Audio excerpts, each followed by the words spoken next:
This is Pet Life Radio. Let's talk pets.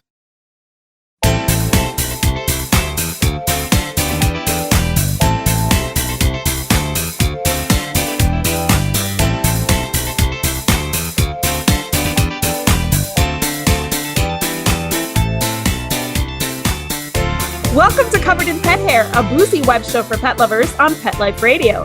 I'm your host, Isabel Alvarez-Arata, and today I have the pleasure of having a drink and a chat with a pet wellness and raw feeding advocate. I will tell you all about her and introduce you as soon as we come back from these messages from our sponsors. How many of you have pets? My hand's raised. Now think about how lucky you are to have such a sweet little pet in your life, and that pet is lucky to have you too. But unfortunately, there are countless pets out there that don't have a home to call their own. However, Bob's from Skechers is trying to change that. So we developed Bob's for dogs and cats to help pets in need. With every purchase of adorable Bob's footwear or fun, stylish apparel, or even the cutest Bob's pet accessories, Skechers makes a donation to Petco Love to help save shelter pets. And with your help, we've already saved the lives of over 1 million pets and raised over $7 million. So while you're getting style and comfort with features like Skechers' famous memory foam cushioning, you're also helping to save an adorable pet in need and helping another lucky owner be connected with a future best friend and companion, because happiness is having a loving pet by your side. Find Bob's at a Skechers store, Skechers.com, select Petco locations, or wherever stylish footwear is sold. Let's Talk Pets on PetLifeRadio.com.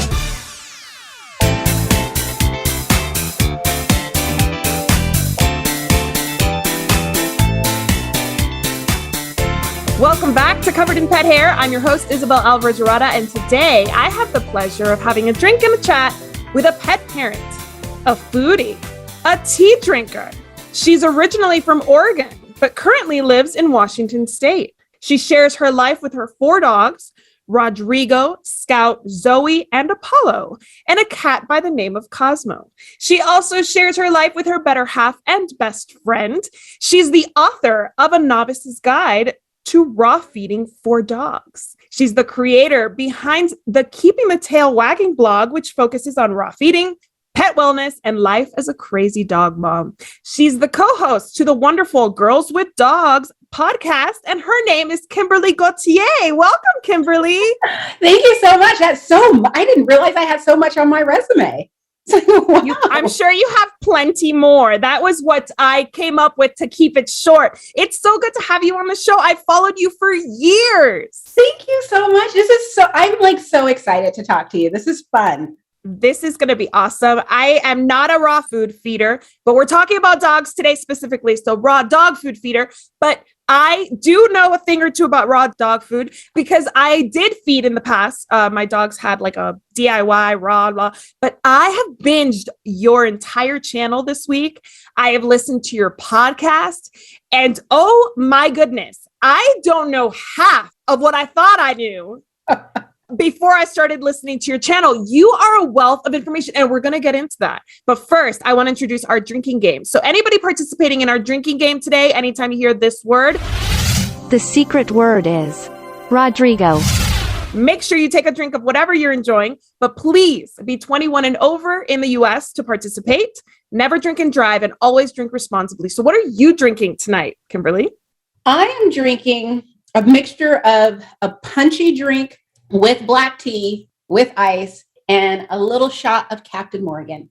Nice. So there she brought the tea into it. I love that. I feel like tea does not make it into cocktails enough. I love tea myself too. I'm like huge into tea. I love it so much. And once it hits a certain o'clock of the day, depending upon how I'm feeling is what that o'clock will be.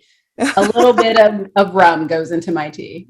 I love that. I need to start trying some boozy tea recipes. I love that. So I'm actually having an elderflower lemonade vodka cocktail, which I don't know. Do you shop at TJ Maxx? No, you don't. Mm-mm. Oh my gosh. I've never even been inside of a TJ Maxx. Oh my gosh. Okay. So it's like my vice. I can only allow myself to go there like once every quarter because I end up like filling my cart. So this week I was at TJ Maxx and I found this nice little mixer. It's like a little carbonated drink. It's elderflower lemonade, basically like a soda, right? So I just added a little vodka to it and a lemon slice, and I have a cocktail, and it's delicious. Nice. Once you add ice to a cocktail, it just makes it look so official. Yes, it's perfect. I got a new glass to show it off too. So thank you so much for being on the show. Here's to you. Cheers. Here's to you. I know I look like an alcoholic, but this keeps it cold. Exactly. Yes, of course. I actually have you. I know you're a fellow Housewives fan. So I have a little insulated tumbler that says the Real Housewives of El Paso, because that's where I live. And that was my birthday present for my 40th birthday. It was in the middle of the pandemic. I had a Bravo themed 40th birthday party. Nice. And I dressed up as Lisa Vanderpump. Well done. And all of my guests had to do something Bravo related. Oh man, I would have come as Garcelle because she is my favorite. Oh my gosh.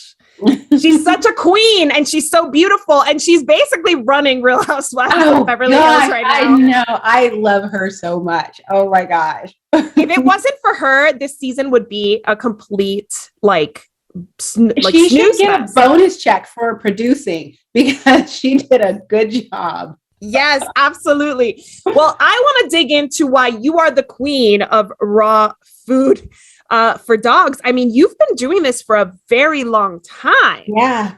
8.5 years. It's been 10 years for the blog, but yes, you're about to celebrate an anniversary. So do you have any plans for the anniversary? I have no plans. In fact, I'm going to send an email to a few friends and just go, so what do you guys think I should do? Or just do a Google, what should I do? Because I don't know what I'm going to do. I don't do giveaways because they're boring and a lot of work, but I want to do something fun for a lot of people that people can participate in. So I was thinking of maybe doing something similar to, what's that thing? March Madness, where people do and I thought I'd do something similar to that, but related to raw feeding. We'll see. A game is always a good idea, especially on this show. And my first game today is actually called Raw Rebuttal, because I am going to tell you what people kind of say, the reason they give when they say, I don't feed my dogs raw.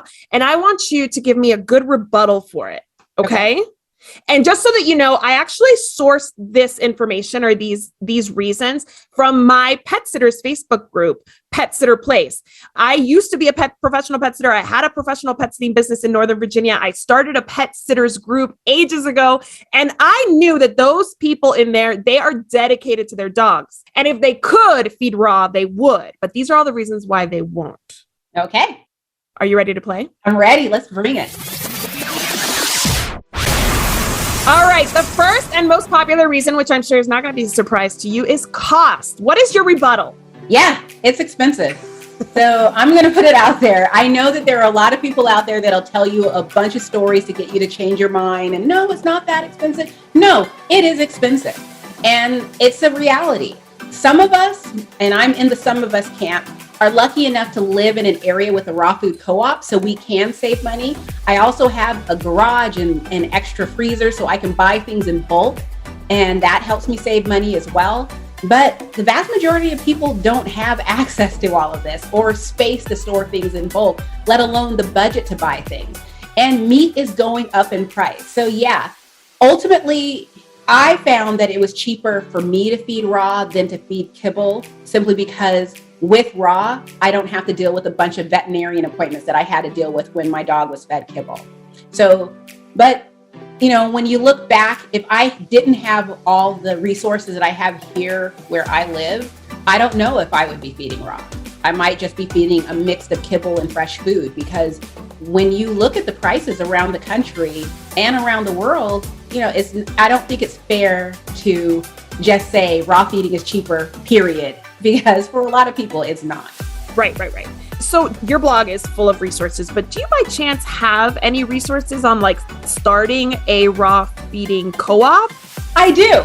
I have a blog post, and it's one of those where this is what I would do if I were to start a raw food co-op.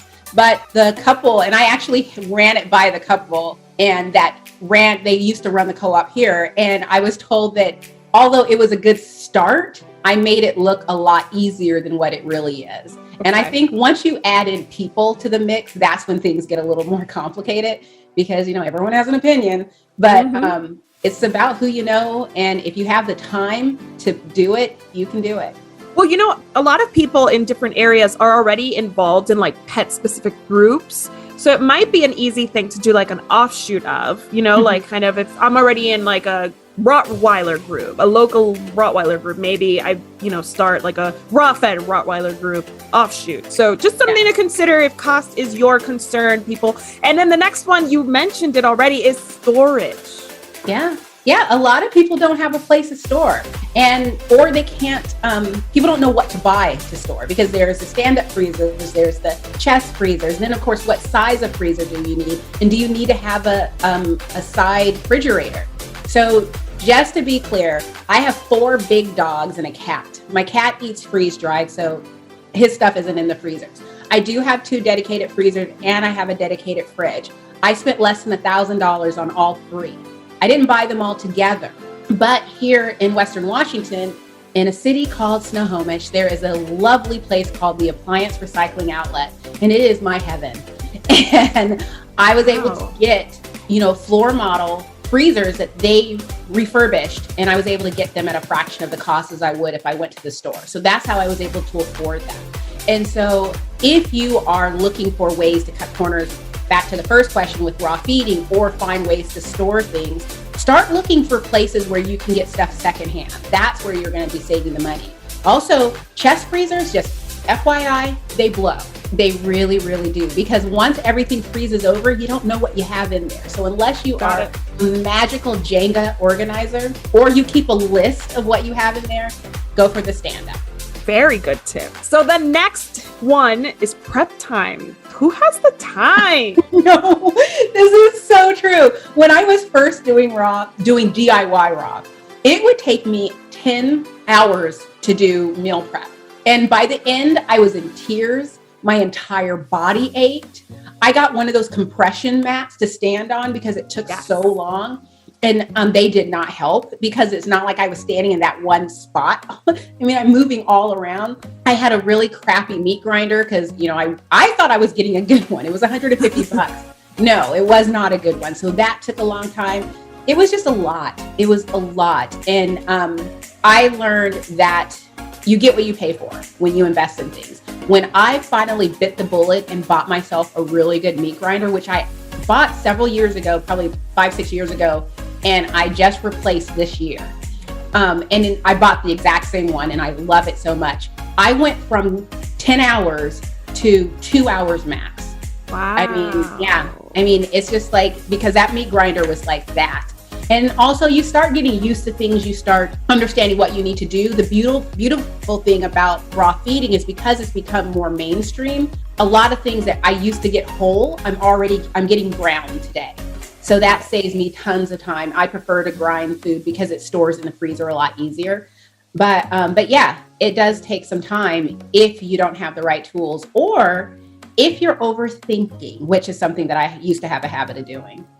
Yeah, there's so much that goes into this process. Okay. And actually, it's not always supported by veterinarians. What do you say to that? Now, when it comes to veterinarians, I completely understand why they don't support raw feeding. And I try to encourage other people to show some empathy and understanding as well.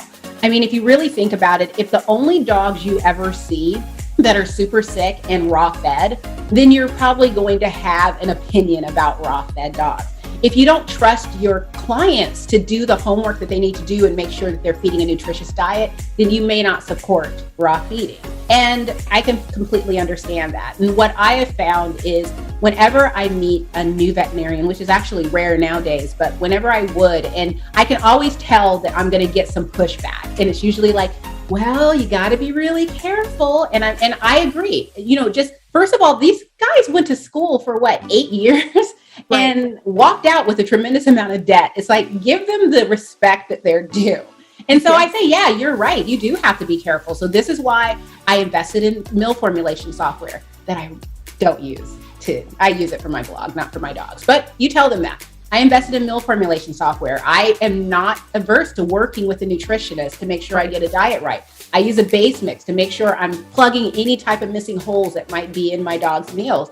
I'm constantly educating myself. These are the books that I read that are by doctors and veterinarians. This is where I'm getting my information from. I think that a lot of times what I see on social media is people making the mistake of so-and-so said blank, so this is what I'm doing. And it's just sort of like most of the world doesn't know this person. And that is not good enough for a lot of people. I mean, it may be good enough for you, but when we're talking to a scientist, they respect data. And so I talk to them about what I'm reading and how I'm educating myself. I don't talk to them about the blogger that I'm following because that's not something they can get their head around. Well, and they don't know who you are. So like, they don't know that you've been doing this. And like, you say something like, oh, I'm a blogger, and they're not going to, you didn't go to school. So they're not going to take that seriously. Even though you've dedicated your life to this, that doesn't translate very easily. This one's one that I actually share with many people. It's an aversion to raw meat. Yes. I mean, and that's not something that I have a problem with. It's messy. My partner isn't a fan when I'm doing meal prep. He doesn't really want to be around, but I can understand. I don't know, because it's like I can say put on rubber gloves, but that doesn't really, if you were to tell me, I don't like snakes. And if you were to tell me, oh, well, just put on rubber gloves, I'm just like, yeah, I still don't like snakes. I'm still not going to touch the snake. And so that one's a little harder. And for people who just have an issue with raw meat, that's why we have pre-made and freeze-dried and dehydrated or cooked. I mean, there's so many, it doesn't have to be just raw feeding. I think that there are a lot of people out there that put out that message that raw is king, and it simply is not. Not all dogs can do raw, not all people feel comfortable doing raw. And the beauty of this growing community is that there are so many different paths that we can take and still feed our dogs a healthy diet. Yes, absolutely. And actually, you just kind of alluded to this. The dogs don't seem to like it. Oh, now this one I have, when someone comes to me and tells me this, they've been trying, their dogs aren't into it. If it's a cat, I'm not surprised at all. But when it's a dog, I'm always interested in what was the transition time like? How are you feeding? What are you giving to your dog? From my experience, when I very first started feeding raw, my dogs were like, I don't know what you want me to do with this, because it was cold. And so I started pouring hot water over their food. And I went from almost cooking their food, not all the way, but cooking it, to just slowly, and to the point I was just pouring hot water on it, just bringing the temperature down over a period of time. And now they're fine. They just don't care. But it could be, if it's a temperature thing, then maybe that's a thing that you can do. Recently, one of my dogs stopped eating raw eggs. And so I cook eggs for him. So sometimes it's just a matter of paying attention to your dogs and learning what they like. And sometimes a dog doesn't need raw, they need home cooked. And this is kind of their way of saying, yeah, you're not finished with this. Can you, it's not done. Can you cook it for me? And yeah, for the people out there that'll say, but if you cook it, you kill all the nutrients, slow down and think about our diet and the fact that I think many of us cook everything that we eat and we're still doing good. So the same is true for your dogs. Right. And you don't have to overcook it. It doesn't have to be a hockey puck, meatball, but it could just be a little bit cooked. Yeah. All right. The next one is this: dogs don't seem to do well on it. Well, now that one is, I have not heard, well, that's not true. I probably have heard someone whose dogs didn't do well on it. They'll get diarrhea, or, some people get nervous because their dogs don't eat as much, or there's a lot of things that are going on. And the trick for me is to figure out, is it a health issue? Is this something where I should be advising someone to go talk to the vet? Or is it a taste issue where the dog isn't just really getting into it? Is the person doing DIY and not meeting all the dog's nutritional needs? Or is a person doing a commercial raw that may be not good for their dogs? So Rodrigo is a dog. He has a condition called EPI, which is exocrine pancreatic insufficiency. And basically what it means is that his pancreas doesn't produce digestive enzymes to help him digest food.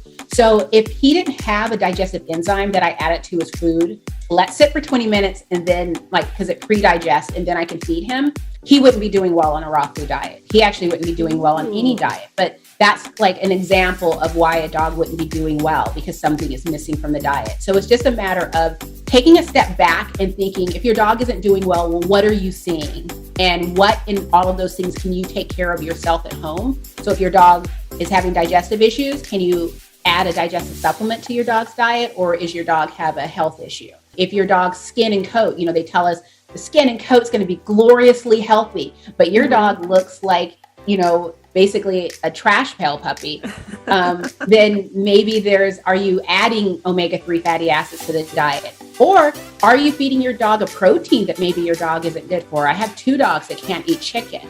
So there's a lot of things to brainstorm. And then while you're doing that, it's a great time to pick up the phone. Hopefully you have a pro raw vet who can help you brainstorm that as well. Oh, those are hard to find, but they are out there. So look for them. Okay. The last one, and I know you have a rebuttal for this, not knowing where to start. Start with commercial raw. That's just the easiest way to start. That's, I understand that people want to start into DIY. Commercial raw can be expensive, and you want to just do it yourself. And if you have a friend that's local to you, I'm sure a lot of people can do things by the phone, but I'm like a hands-on, like, let's sit down and talk this through type of person. And that's when I was able to move from commercial raw to DIY, is when I sat down with someone. And this wasn't a person that was a friend. I remember her name was Pat, but I've never seen her again. But she belongs to our local raw food co-op. And so I reached out to her because I found some information on her, and she introduced me to the co-op. But if you belong to a raw feeding group, whether it be locally or just randomly on social media, see if you can find people who are in your area who would be willing to go offline with you and have a conversation. Because there's nothing like having someone in your corner who is going to help you get over the hurdles. Because what I found with myself is most of it was me just way overthinking everything. And a lot of people who come to me who are brand new to raw feeding, same thing, they're way overthinking everything. And there are groups and people who encourage this, and it's not wrong. It's just that the way they approach raw feeding is very different than the way I approach it. I'm of the, keep it simple, stupid camp, where I don't need to have my brains eking out of my ears over feeding my dogs. It has to be easy, because honestly, what were people doing before Facebook came along? They were feeding raw without going crazy. So I want to do what they're doing. That's true. It makes so much sense. You want to keep it simple, because otherwise it's not sustainable. And exactly. Most people are scared that they're going to be the ones taking their raw fed dog to the vet with some kind of terrible illness, and that they're going to be like guilty of like whatever it is that they did wrong. What are the chances of that actually happening? Well, there's a chance of it happening. I think, for instance, I've seen people who only fed ground beef, I'm going to only feed ground beef and chicken livers. And it's like, so your dog is missing a lot in that diet. And if someone isn't willing to take the steps to just get a basic diet, if you have to do DIY, because for some people, commercial raw just isn't a possibility. If you have to do DIY, pay for one recipe. The website Planet Paws, I think it's planetpaws.ca because it's Canadian. They have recipes that are, I think, $2.99 each, all different types of proteins. And then you can also hire a meal formulator to help you with a recipe. The bonus of working with a meal formulator is that you can tell them, my dog can't have these ingredients. These things are really hard for me to find. This is the bubble that I can stay within. And then they can use that to build a recipe for you. And so that's a way to get started. But just get started with one recipe. Don't worry about, my dog is going to get bored. If you were coming from kibble, that ship has sailed. Your dog will be happy to have a different food. And so just do that. And then as you get comfortable, switch up a protein. So if the main protein is turkey, change it to beef in a few weeks and see how your dog does. Yes, ultimately the recipe should alternate. But if you're brand new, in my experience, for the first 2 years, I wasn't doing it right. And my dogs are fine. You learn and you grow, but it's mostly about gaining the confidence that you can do this. Because 8 years ago, I was a basket case when it came to raw feeding. And then one day, I just didn't think about it anymore. It became similar. I would just turn on my Kindle and turn on YouTube and let it play. And I'd watch videos and work, and then I'm done and put it in the freezer and go about my day. So you'll get there. Right. Well, you know what's funny is I will say this. I was feeding my dogs a DIY raw, like where I bought the mix, the base mix, and I bought the beef or whatever protein, and I mixed it all together with eggs and blah, blah, blah. And because I had my firstborn, we decided to put them on like some commercial food. It wasn't raw, but it was commercial food. And we got it at Sprouts here. And, it was a pretty good food. Our dogs ended up at the vet because they weren't processing that food. It was a commercial food. It was highly rated. Chewy had 5 stars all over the place. My dogs, for whatever reason, it was coming out the same way it went in. It was just not working for them. And our vet said to us, they look really thin. And it was 4 dogs and all of them just looked like emaciated. And of course, like at this point, we're like feeding them more of it, thinking it was like we were under feeding them. It's not helping. She immediately told us to change the food. And she said, don't take them out too much. They might call animal control, teasing us. But still, she was joking, but still we felt so guilty. So, I mean, the possibility that you mess up is there. Yeah. No matter what. And I mean, the dog food recalls, we can't even get into that because that's a whole other conversation. I've learned to pay attention to my dogs and listen to my dogs. I mean, yes. Years ago, if my dogs wouldn't eat a meal, I would sit there and spoon feed them or I'd do these things. But now it's like because my dogs aren't picky dogs, but if one day a dog is picky, it's like, oh, what's going on? So when Rodrigo ate around the egg, it's like he did that a couple of times. So I started cooking the egg and he ate it right up. Boom, we're good. If I put chicken in front of Rodrigo or Scout, they'll just sit down in front of their bowl. They will not eat chicken. I can cook it and they'll eat it, but they will not eat it raw. And it's just sometimes, I think a lot of times we look at dogs, this behavior as picky. And now I know that there are some insanely picky dogs out there, but in some cases, it's our dog trying to communicate to us that something isn't working. And it's up to us to pay attention and make adjustments. Yes, absolutely. Speaking of eggs, my firstborn, my son, would not eat eggs. We were doing baby-led weaning. We were supposed to introduce all sorts of things. Don't worry about allergens, introduce foods, because the earlier you introduce them, the better. And he would always avoid eggs. And guess what? He has an egg allergy. So yes, listen to them. Pay attention. The dogs, the babies, they're more in tune with their bodies than we are, right? And so they recognize what works for them and what doesn't. We need to listen. Okay, so how did you end up raw feeding your dogs? Like from one day to the next, you just went from kibble to raw? Well, no, I actually went from kibble to hybrid to raw. And it was after 3 years of just dealing with a sick dog. Rodrigo was constantly in and out of the vet, and the vet didn't know anything beyond prescribing another antibiotic. And at the time, I didn't even understand the connection between the antibiotic and what it does to the gut bacteria and gut health. And I do today. But then, we all do the best we can with what we have. And we trust our vets, which is important. We should trust our vets. But just like with attorneys and doctors and everything else, there are some people that, this isn't a good vet for me and for my goals. And so I had to find a new vet. But during all of this, I was blogging and I kept hearing within the community people talking about raw feeding. And then friends of ours, we went to dinner with some friends and they were talking about raw feeding and just raving about it. And so I was like, well, maybe I should look into this, and gave my friend, Dr. Kathy Alanovi, name drop. She is a veterinarian that I met as a blogger because she would become a source. She and Dr. Judy Morgan were sources for a lot of my early blog posts. And I reached out to Kathy and she helped me. She did a consultation with me and helped me get started. And over the years, I've reached out to her and Dr. Morgan over different things. But yeah, it was just a matter of, and talking to friends. I met one of my dearest friends who lives in Florida, Tina, another name drop. And she was starting raw feeding around the same time I was, and our dogs had similar health issues. So, we started texting and messaging back and forth to figure out, okay, this is what I found. Hey, I read this article, because at the time there wasn't a lot out there about raw feeding. There were like these random small sites. And then occasionally this big messages of don't do it. It's going to kill your dog. And so we were just like, I don't know what's going on. But ultimately it was because I had a sick dog. Yeah. That's a motivation for a lot of people, I hear. Yeah. Well, I actually was under the impression that you started blogging about raw feeding. So what exactly were you blogging about before? This is so embarrassing, but I don't mind saying it because it's so important because I think that many of us fall victim of this on social media. I started my blog for 3 reasons. One, I wanted to write about dog rescue. I also wanted to write about reputable breeding. I wanted to write about raising litter mates and how to do it properly. And I can't remember what the 4th thing was. I think I just wanted to write about my puppies. But those are the topics I wanted to cover on my blog. I didn't know anything about rescue beyond we had rescued 2 litter mate puppies. I didn't know anything about breeding beyond knowing one breeder because I was trying to figure out what breed mix Rodrigo was without paying for DNA testing.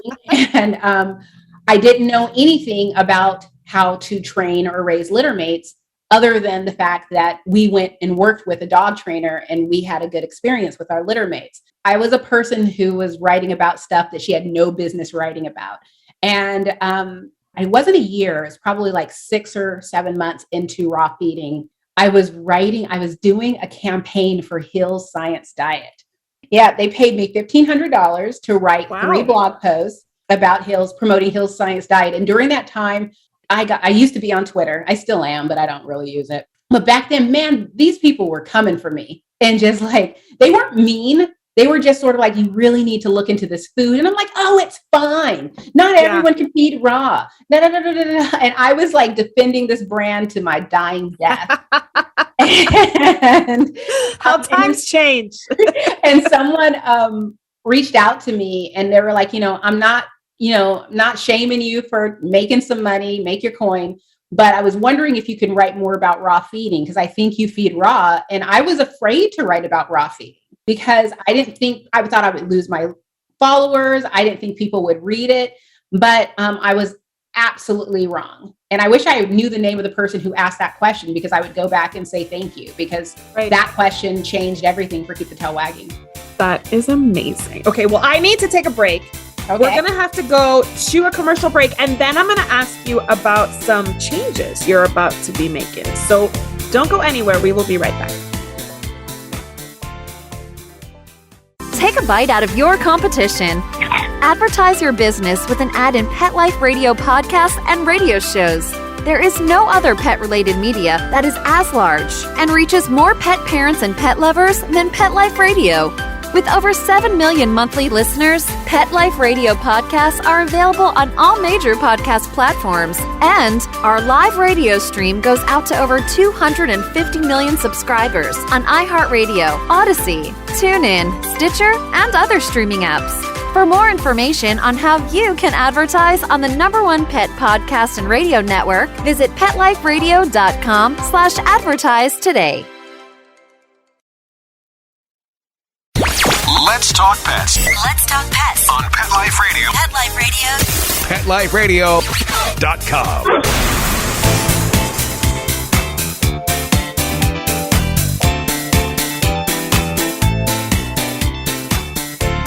Welcome back to Covered in Pet Hair. I'm your host, Isabel Alvarez-Arata, and today I am speaking to Kimberly Gauthier, the creator behind Keep the Tail Wagging. And I want to play a second game with you, and I'm going to put you in the hot seat, Kimberly. Alrighty. So I like to do this. I like to phone it in sometimes and put it all on my guest. I am going to ask you, we're going to play a game called Keep the Tail Wagging. And I'm going to give you 1 minute on my handy dandy clock here. And I'm going to ask you to tell me some ways that you think pet parents can easily make like some little changes or little additions pet parents can make so that they can keep their dogs' tails wagging.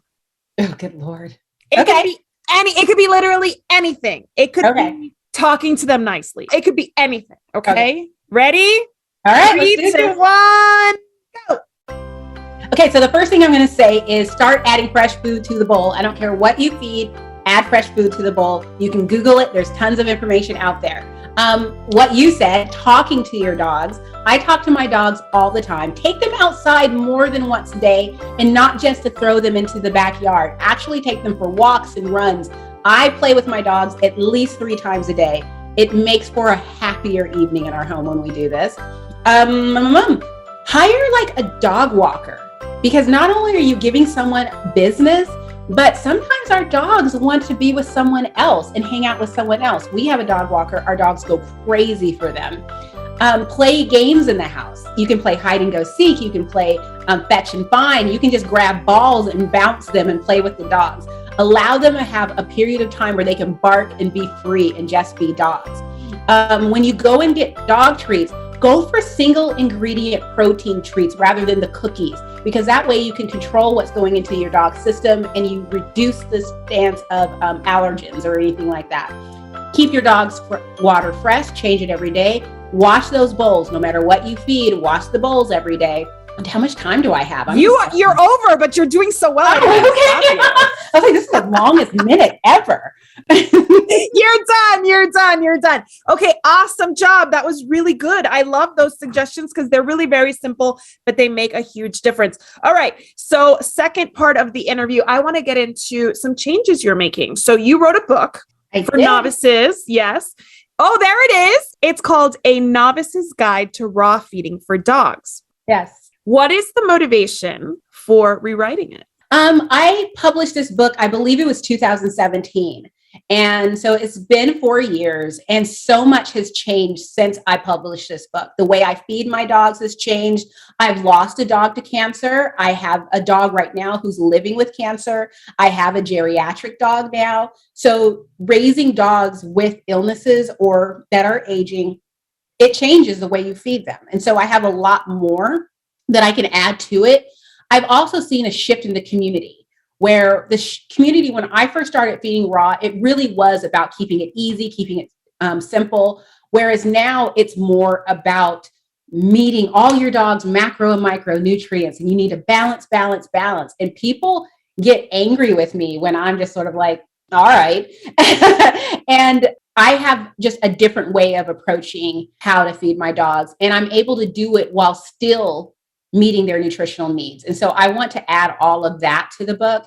Also, I'm getting emails from people who are taking things like, for instance, I posted a picture of a new raw food brand and the food was in plastic. And someone was like, I wonder what that plastic is made out of. And I was like, plastic? Wait, plastic.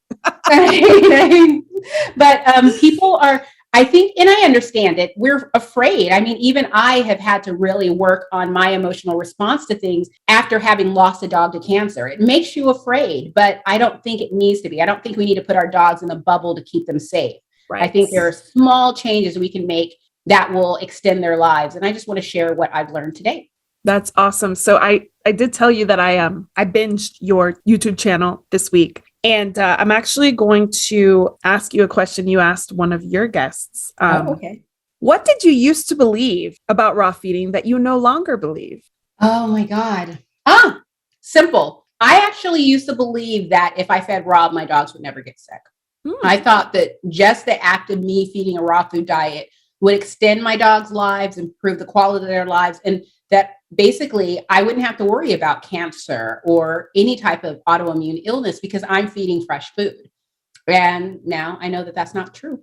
That is not true for any of us. Like we could literally eat perfectly every day. I think about that with my children too, when they want to, just eat like snacks all the time. And I'm like, I can't control everything. Not everything is going to turn out the way that I want it to. And sometimes, there are other factors, right? Like there's the water and there's the environment and there's whatever is put on the grass outside and your DNA. Exactly. And there's so many things that we can't, and we all have heard stories of someone who smoked and drank and ate horrible food all their lives and lived till they were 99. And then the other person who ran marathons and was a vegan and never put toxic things in their body and they dropped dead of a heart attack at 40. So correct. I mean, it's just keeping everything into perspective is important. For sure. And, balancing. You've been writing about raw feeding for 8.5 years. Yeah. How has it evolved in 8.5 years? Like tremendously, I imagine. We have more brands. There are so many brands. I mean, I'm constantly hearing from people who are, either reach out to me because they're interested in starting a raw food brand or they just started one. So they want to talk to me about it, see if I will promote it. I get offers for people to send me food to review. I always turn people down. I hate reviewing food, but there's more variety out there. I see butchers who now have food not only for humans, but a section for pets. And it's like everyone is taking advantage of this great opportunity because there's a market out there. And the other thing is, because there's a market out there, it's given rise to people to educate themselves and get certifications in animal nutrition and other topics. But I see people offering meal formulation services, nutritional services, just everything around the whole diet thing. People are starting their own raw food co-ops, starting groups that just help people. I see people offering courses where they'll either coach you in raw feeding, or there's a friend of mine offers a boot camp.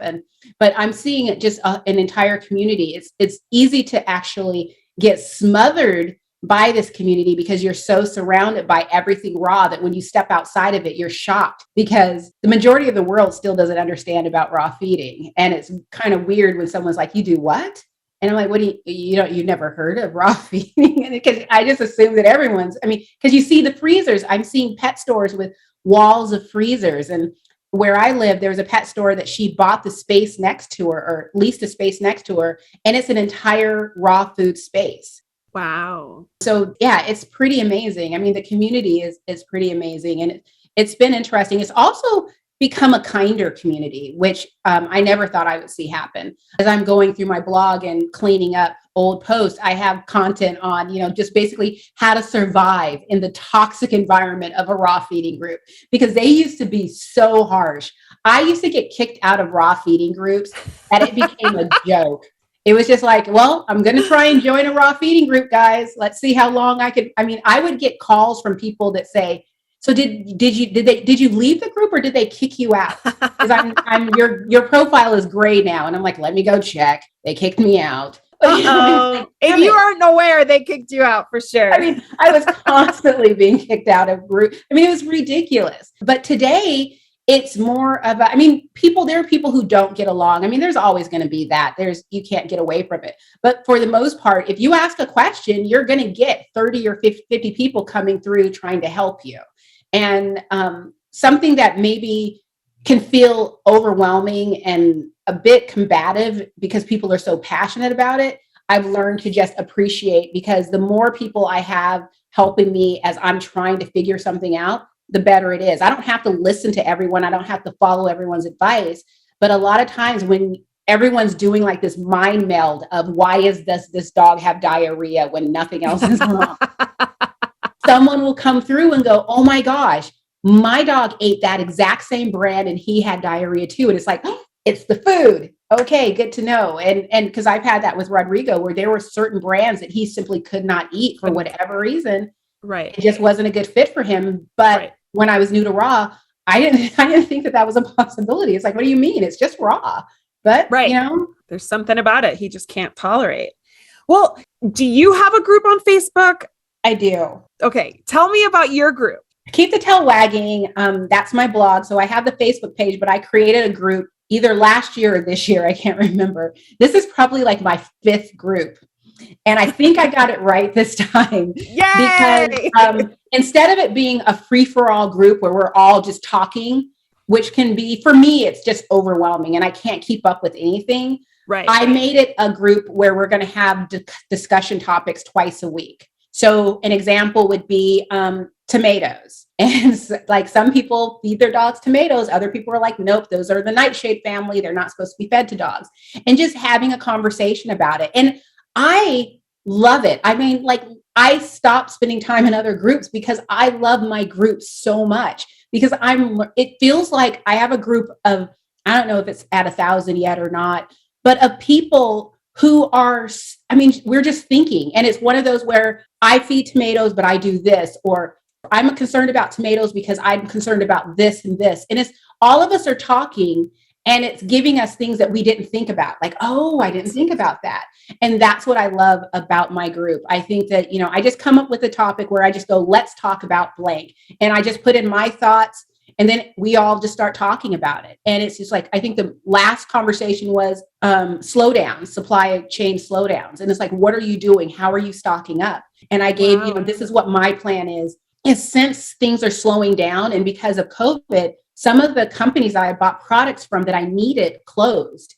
So now I found everything that I need. Now I'm going to buy 6 months of the supplements that my dogs have to have. So the supplement that Rodrigo needs for his EPI, I'm going to buy 6 months of that. Right. So that I always have it on hand. So if anything happens to that company, I still have plenty on hand, and then I can find an alternative.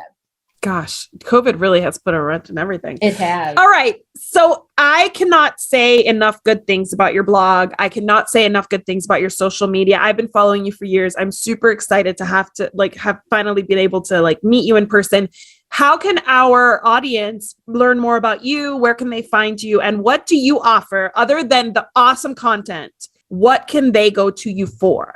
Well, I consider myself, it's funny because a friend of mine started a blog several years ago called The Lazy Raw Feeder. And I was just like, I want that blog, because that's kind of how I see myself. I mean, maybe I'm not lazy, but I try to keep everything basic. I mean, my book is called A Novice's Guide because I consider myself a novice. I'm not a nutritionist. I'm not a milk formulator. I'm not a veterinarian. I'm just a dog mom who's passionate about feeding her dogs fresh food. I've seen the benefits and I want to keep at it. And I like to share what I'm doing. Initially I started sharing simply because I'm figuring this out so you guys can figure it out too. And actually that's how Rodney and I met, Rodney Habib.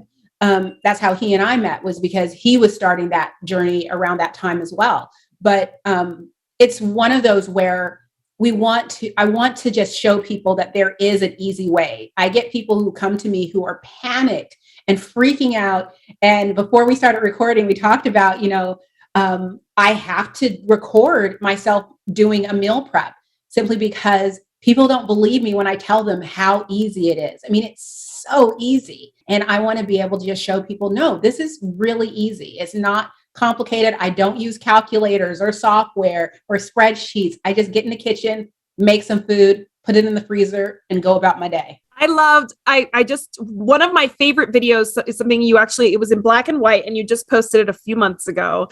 And you were basically talking about the balance over time. There's a lot of terms that I was inundated with this week. And you made such good points, and you're so feisty about it. And you're all, getting all, I don't know, sassy about it. And you're like, well, I don't care if that's what you think. That's what I think. And and you make it, but you do make it. You make it so that it's accessible. You make it so that it's not overcomplicated. And that's when you get sassy, it's to be like, if you don't like it, you don't have to do it this way, but this is what works for me. And I love that because it's going to resonate with people like me. I'm a very practical person. If you tell me that I have to do all these things, I'm going to say no, even before I even try it, because it sounds like it's completely unattainable.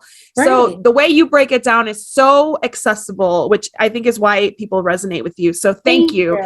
That's what's so important to me, is that I don't want people to feel like they can't feed their dogs a healthier diet because it's too expensive, it's too complicated, it's too time consuming. I think our lives are already too expensive, too complicated, and too time consuming. So to add more on top of people's plate, they're just going to shut you down. But if you show them that actually, no, this will just add a few more dollars to your budget and maybe 15 minutes of your time, then they can get their head around that. And I just want to be that person in the community that's sharing that way. It doesn't mean you have to follow me. It just means that there is an alternative. No, but you really do. You have to follow her. You have to subscribe to her. You have to, because you get, and you don't just talk. And that's the good thing about it too. I don't feed my dogs raw right now, but you share much more than that. It's not just that. It's not just about meal plans. It's not just about balance over time. It's not just about things like that. It's about the CBD oil that you like. I listened to one of your podcasts that was about domestic violence survivors and psychological support dogs or animals. So there's so much variety that you share. And I'm a fan, and I'm so grateful that you took the time. So I just want to propose a toast to you for being on the show, for being my guest, and for being so amazing. Thank you so much. What just happened? Did you hear that? Your TV is toasting to you as well. I know, my TV was like, yay, Kimberly. And it's like, damn right. Damn right. Cheers. But yes, please follow me. You can find me on Facebook as Keep the Tail Wagging. I'm sure you can find me on YouTube as Keep the Tail Wagging. I don't know if it's my name or Keep the No, Tail it's your Wagging. name. It's your name. It's Kimberly Gauthier. And I will put all of the links. I'll put all the links in the video description. It'll be all there. Someone stole Keep the Tail Wagging on Instagram years ago. So I'm Dog Blogger Life on Instagram. All right. Well, I will put all the links so that people know where to find you. Absolutely. And I also want to propose a toast before we wrap up to my executive producer, Mark Winter, for making this show possible, and to our audience. Thank you for listening to us on Pet Life Radio and watching on YouTube. Here's to a life covered in pet hair, because there is no better way to live. Cheers. Ching ching.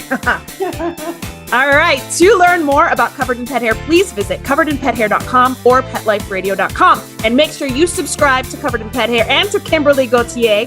Hit the notification bell, hit like on this video. Make sure the YouTube algorithm gives us some love. And thank you again for watching. We'll see you next time. Let's Talk Pets, every week on demand, only on PetLifeRadio.com.